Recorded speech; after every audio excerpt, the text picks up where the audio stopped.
आज का हमारा विषय है बौद्ध धर्म।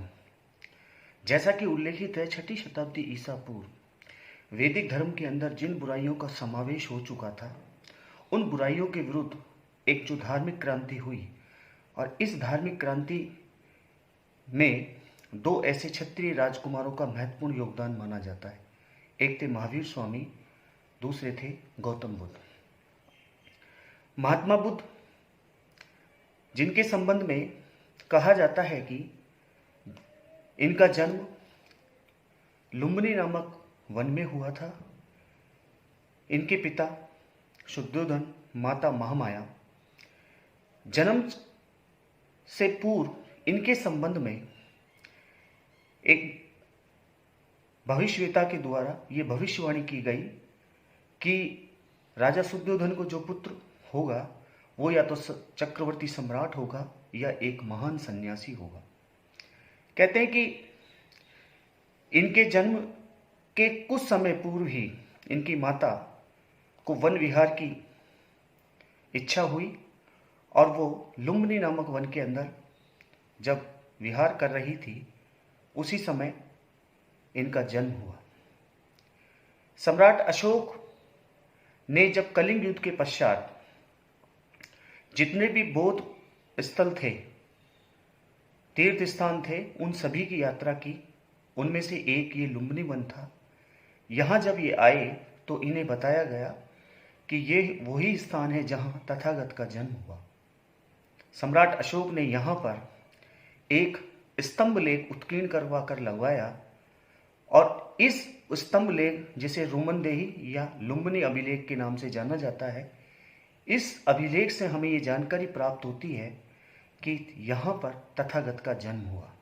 ये एकमात्र ऐसा प्रमाणिक स्रोत है जो इस बात की पुष्टि करता है कि महात्मा बुद्ध का जन्म लुम्बिनी नामक वन में हुआ।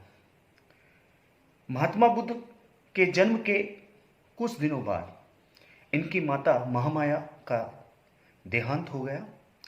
इसके पश्चात इनका जो लालन पालन किया गया वो इनकी मौसी प्रजापति गौतमी के द्वारा किया गया, इसलिए इन्हें गौतम भी कहा जाता है। महात्मा बुद्ध किस प्रकार से सिद्धार्थ, जिनका इनका बचपन का नाम था, और बाद में ये गौतम कहलाए, और किस प्रकार से ये महात्मा बुद्ध बने, इनके जीवन की कुछ ऐसी महत्वपूर्ण घटनाएं हैं। उन घटनाओं के संबंध में हम ये जानकारी लेंगे, और किस प्रकार से इन्होंने एक नवीन धर्म को यहाँ स्थापित किया, और अपने धर्म के माध्यम से इन्होंने जो सरल मार्ग, जो मध्यम मार्ग का अनुसरण करने के लिए लोगों से कहा, इन सब के ऊपर हम चर्चा करेंगे। महात्मा बुद्ध बौद्ध धर्म के संस्थापक, जो कि महावीर स्वामी के समकालीन थे। बुद्ध की जीवन की घटनाओं को 5 भागों में बांटा जा सकता है। पहला है जन्म, दूसरा है महाविनिष्क्रमण, तीसरा है संबोधि, चौथा है धर्म चक्र परिवर्तन, और 5वां है महापरिनिर्वाण। जन्म के संबंध में जो कहा गया है, जैसा कि अभी हमने चर्चा की, बुद्ध का जन्म 563 ईसा पूर्व में शाक्य गणराज्य की राजधानी कपिलवस्तु से 14 मील की दूरी पर अवस्थित लुम्बिनी, जो कि वर्तमान में रोमनदेही वन में हुआ।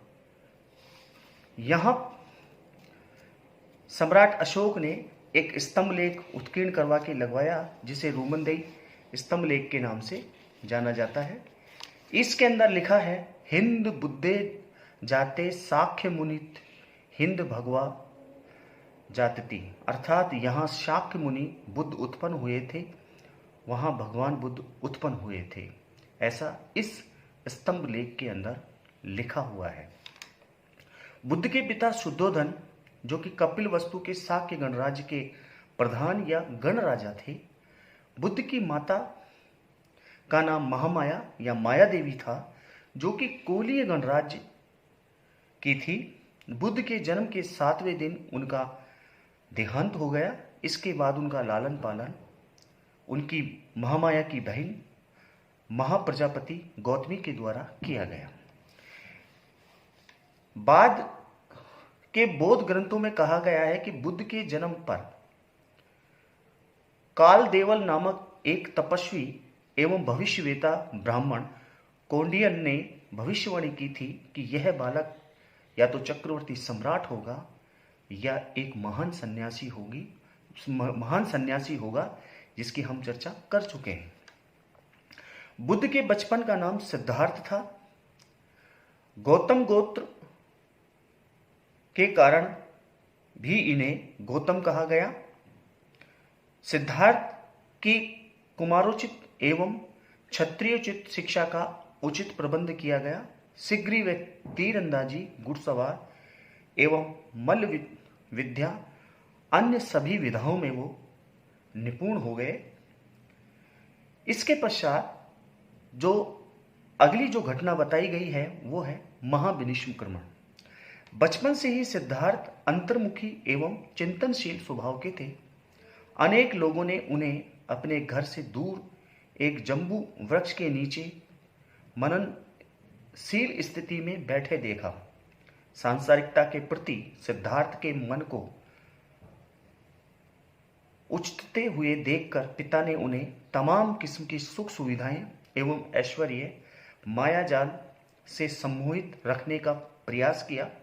सिद्धार्थ के रहने के लिए 3 ऋतुओं के अनुरूप अलग अलग महल बनवाए गए।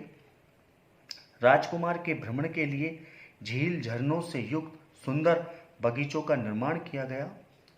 16 वर्ष की अवस्था में गौतम का विवाह कोलीय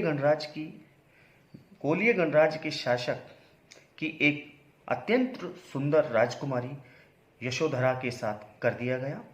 माता पिता के प्रति असीम श्रद्धा के कारण गौतम गृहस्थ धर्म का निर्वाह करते रहे। विवाह के 12 वर्ष बाद उन्हें एक पुत्र प्राप्त हुआ जिसका नाम राहुल रखा गया। राहुल के जन्म का समाचार सुनकर गौतम ने कुछ विचलित भाव से कहा, आज मेरे बंधन की एक श्रृंखला में एक कड़ी और जुड़ गई है। अर्थात यहाँ राहुल शब्द का जो अर्थ बताया गया है वो है बंधन। तमाम ऐश्वर्य के मध्य गौतम का मन संसार से विचलित था। कपिल वस्तु के राजप्रसाद में वे स्वयं को बंदी अनुभव करते थे। कहते हैं कि नगर दर्शन हेतु भिन्न भिन्न अवसरों पर बाहर जाते हुए सिद्धार्थ को प्रत्येक बार बड़े धार्मिक अनुभव हुए। पहली बार उन्होंने एक जर्जर शरीर वृद्ध को देखा, दूसरी बार एक व्यथापूर्ण रोगी की ओर, तीसरी बार अंत्येष्टि के लिए ले जाते हुए एक मृतक व्यक्ति को देखा। इन तीनों दृश्यों का उनके मन पर गहरा प्रभाव पड़ा। संसार की नश्वरता का विचार उन्हें परेशान करने लगा। चौथी बार सिद्धार्थ ने एक आत्मशांत एवं प्रसन्नचित्त सन्यासी को देखा। उनके मन में सन्यास का विचार दृढ़ीभूत हो गया और 29 वर्ष की आयु में वे अपनी पत्नी तथा बच्चे को सोता हुआ छोड़कर सत्य की खोज में घर से निकल गए। गौतम द्वारा बुद्धत्व प्राप्ति के लिए गृह त्याग की इस घटना को बौद्ध ग्रंथों में महाविनिष्क्रमण कहा गया है। बौद्ध साहित्य के विवरण के अनुसार गौतम रात के अंधेरे में अपने घोड़े कंथक पर सवार होकर रातों रात साक्य राज्य की सीमा से बाहर हो गए। प्रातः होने पर उन्होंने अपने घोड़े को वापस भेज दिया। इसके बाद उन्होंने अपनी तलवार से अपने राजसी केस काट डाले। वे अपने आभूषण व कपड़े साधारण किसान को देकर स्वयं उनके वस्त्र धारण कर लिए। ये महाविनिष्क्रमण की जो घटना थी, इस घटना के बाद उन्हें जो ज्ञान की प्राप्ति के लिए, खोज के लिए गौतम एक स्थान से दूसरे स्थान पर वो भ्रमण करने लगे। सबसे पहले उनका संपर्क वैशाली के समीप आलार कालाम नामक एक तपस्वी से हुआ जो सांख्य दर्शन का विद्वान था। कालार कलाम के आश्रम में रहकर गौतम ने साधना कार्य किया। लेकिन उन्हें शांति नहीं मिली। इसके बाद वे घूमते हुए राजगृह के निकट रुद्रक रामपुत्र नामक आचार्य के आश्रम पहुंचे, जो कि एक विशिष्ट योग की शिक्षा प्रदान करते थे। यहाँ रहकर भी गौतम को संतोष नहीं मिला। इसके बाद वे उरुवेला, जो बोध गया के पास है, के जंगलों में पहुंचे, जहाँ की मनोहर प्राकृतिक दृश्यावली को देखकर बहुत प्रसन्न हुए। यहाँ उन्हें कौंडिन्य आदि 5 ब्राह्मण साधक मिले। उनके साथ मिलकर गौतम ने उरुवेला के जंगलों में सत्य की प्राप्ति के लिए पूर्व परंपरा के अनुसार कठोर तपस्या प्रारंभ की। गौतम पद्मासन मुद्रा में ध्यानस्थ बैठे रहते थे। भोजन तथा जल का उन्होंने परित्याग कर दिया। वे समझते थे कि अत्यधिक काया कलेश से उनकी बुद्धि विशुद्ध हो जाएगी और उन्हें सत्य का साक्षात्कार होगा। गौतम सूख कर कांटा हो गए। उनका शरीर निश्चल व शक्ति विहीन सा हो गया, लेकिन उन्हें ज्ञान प्राप्त नहीं हुआ। गौतम ने इस प्रक्रिया को निरर्थक समझकर पुनः अन्न ग्रहण करना प्रारंभ कर दिया। उन्हें ऐसा करते देखकर उनके 5 ब्राह्मण साथियों ने नाराज होकर, गौतम भोगवादी है, वह अपने पथ से भ्रष्ट हो गया, ऐसा कहकर गौतम का साथ छोड़कर वो चले गए। साधना के नवीन चरम में गौतम एक बार वट वृक्ष के नीचे जब ध्रुव समाधिस्थ अवस्था में बैठे हुए थे, तब वैशाख मास की पूर्णिमा के दिन उन्हें ज्ञान प्राप्त हुआ और वे बोधि युक्त हो गए। गौतम द्वारा ज्ञान प्राप्त करने की इस घटना को बौद्ध साहित्य में संबोधि कहा जाता है। जिस वृक्ष के नीचे गौतम ने बुद्धत्व या संबोधि प्राप्त की, उसे बोधि वृक्ष कहा जाने लगा और समीपवर्ती नगरी गया को बोध गया, ये दोनों ही बौद्ध धर्म के श्रद्धा स्थल बन गए। धर्मचक्र परिवर्तन की जो घटना है, इसके संबंध में जो कहा गया है कि संबोधि के बाद बुद्ध ने त्रस्त मानव के दुख दूर करने के लिए अपनी शिक्षाओं के उपदेश का निश्चय किया। सबसे पहले वे ऋषिपत्तन, जो कि सारनाथ वाराणसी के निकट स्थान है, वहां पहुंचे, जहां उनकी भेंट उनके पुराने 5 ब्राह्मण साथियों से हुई। ऐसा भी कहा जाता, बौद्ध साहित्यों में उल्लेखित है, जब इन्हें संबोधि प्राप्त हुई तो उन्होंने सबसे पहले तपस्सु और भलिक नामक 2 बंजारे थे, उन्हें अपना उपदेश दिया और उसके पश्चात ये ऋषिपत्तन पहुंचे, जहां उन्हें उनके 5 पुराने जो ब्राह्मण साथी थे, उनसे उनकी भेंट हुई। बुद्ध को आते देखकर उन्होंने कहा कि यह वही भोगवादी गौतम है, हम इसका सम्मान नहीं करेंगे। लेकिन बुद्ध के तेजस्वी रूप को देखकर बुद्ध ने अपने धर्म का पहला उपदेश, जैसा कि बौद्ध साहित्य में उल्लेखित है, इन्हीं 5 ब्राह्मणों को दिया। बौद्ध साहित्य के अनुसार जो उन्होंने सारनाथ के अंदर पहला उपदेश दिया था। बौद्ध साहित्य में इस घटना को धर्म चक्र परिवर्तन कहा गया है। चक्र शब्द यहाँ धर्म के चक्रवर्ती साम्राज्य का प्रतीक है। इसके बाद महात्मा बुद्ध काशी पहुंचे। वहां का एक धनिक व्यक्ति यश महात्मा बुद्ध का शिष्य एवं बुद्ध भिक्षु हो गया। उसके परिजनों ने भी बौद्ध धर्म को अपना लिया। शीघ्र ही महात्मा बुद्ध के शिष्यों की संख्या 8 हो गई और उसके पश्चात ये संख्या बढ़ती बढ़ती 60 तक पहुंच गई। उन्होंने इन शिष्यों को धर्म प्रचार का उत्तरदायी सौंपते हुए कहा कि हे भिक्षुओं, आरंभ में कल्याणकारक, मध्य में कल्याणकारक और अंत में कल्याण कर इस धर्म का उपदेश करो। लोगों के प्रति, लोगों के कल्याण के लिए विचरण करो, एक साथ 2 मत जाओ। इस प्रकार बौद्ध धर्म के संगठित प्रचार का कार्य आरंभ हुआ। महात्मा बुद्ध उरुवेला पहुंचे और जहां कश्यप के नेतृत्व में अनेक ब्राह्मण पुरोहित बुद्ध के शिष्य बन गए। उरुवेला से अपने शिष्यों के साथ बुद्ध राजगृह पहुंचे, जहां मगध नरेश बिंबिसार अपने अनुचरों के साथ तथागत के दर्शन व उपदेश सुनने के लिए स्वयं उपस्थित हुआ। यहां मैं एक घटना का उल्लेख और करना चाहूंगा कि जब महात्मा बुद्ध अपने प्रमुख शिष्यों के साथ में जब राजगृह पहुंचे, तब उनकी भेंट एक चांडाल के साथ में हुई, जिसका उल्लेख ठेर गाथा के अंदर मिलता है। कहते हैं कि चांडाल, जो कि उस समय राजगृह की गलियों को साफ कर रहा था, जैसे ही उसने महात्मा बुद्ध के आगमन की सूचना उसे मिली, तो वह अपनी कचरा गाड़ी के समीप जाकर के नहीं छिप गया। इस कारण से कहीं उसकी दृष्टि महात्मा बुद्ध पर ना पड़ जाए या महात्मा बुद्ध की दृष्टि उस पर ना पड़ जाए। कहते हैं कि महात्मा बुद्ध ने जब उस चांडाल को देखा, जो कि गाड़ी के पीछे छिपा हुआ था, उसे बुला करके नहीं उससे एक ही बात कही कि तुम्हारा नाम क्या है। तो उसका नाम जब महात्मा बुद्ध ने पूछा, तो उसने बताया कि मैं सुनीत हूं।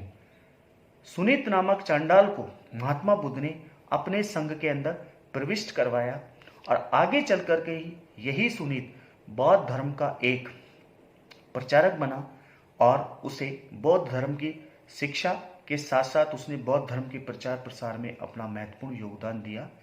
इस घटना का उल्लेख यहाँ पर हमें बौद्ध साहित्य जो थेर गाथा है उसके अंदर देखने को मिलता है। महात्मा बुद्ध पहले ऐसे व्यक्ति थे जिन्होंने चांडालों को भी अपने, जो कि उस समय की धार्मिक व्यवस्था के अंतर्गत एक उन्हें शिक्षा से वंचित रखा गया था, यहां उन्होंने एक क्रांतिकारी कदम उठाया, जिसका उल्लेख हमें थेर गाथा के अंदर देखने को मिलता है। महात्मा बुद्ध ने राजगृह और राजगृह के बाद में जब उनके विचार सुनने के लिए बिंबिसार अपने अनुचरों के साथ में आया, उपस्थित हुआ, तो राजगृह में ही दो प्रतिभाशाली विद्वान सारीपुत्र और मोदगलाय भी उनके शिष्य बन गए। ये दोनों बाद में बुद्ध के प्रिय शिष्य बने। बौद्ध धर्म के प्रचार प्रसार के लिए इन दोनों के द्वारा महत्वपूर्ण कार्य किया गया। इसके बाद बुद्ध अपनी जन्मभूमि कपिलवस्तु पहुंचे, जहां उनका भव्य स्वागत हुआ तथा उनके उपदेश को सुनकर उनके पुत्र राहुल सहित उनके परिवार के अन्य सदस्यों ने उनके शिष्य बन गए। साक्यों ने तथागत से अपने नवनिर्मित संस्थागार अर्थात सभा भवन का उद्घाटन भी करवाया। तत्पश्चात बुद्ध लिच्छियों की राजधानी वैशाली पहुंचे। वैशाली की विख्यात नगर वधु आम्रपाली बुद्ध की शिष्या बन गई। उसने भिक्षुओं के निवास के लिए अपनी आम्र वाटिका प्रदान की। यहां पर महात्मा बुद्ध ने पहली बार स्त्रियों को संघ में प्रवेश की स्वीकृति प्रदान की। इसके बाद भिक्षुओं का पहला संघ स्थापित हुआ। भिक्षुणी संघ में प्रवेश पाने वाली पहली महिला बुद्ध का बचपन में लालन पोषण करने वाली उनकी मौसी महाप्रजापति गौतमी थी। कहते हैं कि महात्मा बुद्ध ने अपने प्रिय शिष्य आनंद के कहने पर स्त्रियों को बौद्ध संघ के अंदर प्रविष्ट कराया। शुरुआत में महात्मा बुद्ध इसके पक्ष में नहीं थे, लेकिन आनंद के बार बार विनय आग्रह करने के बाद में महात्मा बुद्ध ने इन्हें भी अपने संघ के अंदर प्रविष्ट कराया। इसके बाद बुद्ध कौशल जनपद की राजधानी श्रावस्ती आए। वहां का एक अत्यंत धनी सेठ अनाथ पिंडक बुद्ध का अनुयायी बन गया। उसने राजकुमार जैत से अनेक कोटि स्वर्ण मुद्राओं के बदले में जैत विहार को खरीदा और उसे महात्मा बुद्ध को प्रदान किया। कौशल नरेश प्रसन्नजित ने भी बुद्ध का प्रशंसक बना। उसने संघ के लिए पूर्वाराम नामक विहार बनाया। कौशल जनपद में ही अंगुलीमाल नामक डाकू उनका शिष्य बना। इस प्रकार की अनेक घटनाएं हमें यहाँ बौद्ध साहित्य के अंदर देखने को मिलती है। बुद्ध जीवन पर्यंत एक नगर से दूसरे नगर वो अपना प्रवचन देते रहे। मगध, काशी, कौशल, वज्जी, मल्ल वत्स, शाक्य, कौलिय, मौर्य, अंग आदि जनपदों में चारिका अर्थात भ्रमण करते रहे और अपनी शिक्षाओं का वो प्रचार प्रसार करते रहे। उन्होंने अपना सर्वाधिक समय कौशल जनपद में बिताया। यहाँ बुद्ध ने 21 वास किए। अवंती के राजा प्रघोत ने भी उन्हें निमंत्रित किया। वृद्धावस्था के कारण वे वहां नहीं गए, लेकिन महाकात्यायन के नेतृत्व में अपने शिष्यों की एक मंडली वहां उन्होंने भेजी। अवंती के लोगों ने भी बड़े उत्साह के साथ इस मंडली का स्वागत किया। यहाँ अनेक व्यक्ति बौद्ध धर्म के अनुयायी बन गए। इसी पर हमारी चर्चा जारी रहेगी। धन्यवाद।